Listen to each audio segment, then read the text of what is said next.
in comparison, remember, our Chief Philippine National Police has declared that the crime rate has lowered, di ba?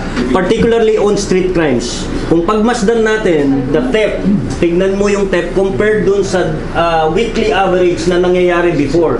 If you divide it, 26 weeks kasi ito.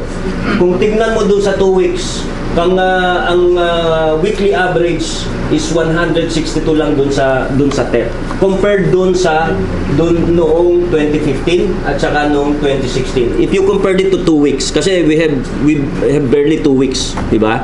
So kung mapansin natin, bumaba. And the motorcycle theft, dati sa Quezon City araw-araw, di ba?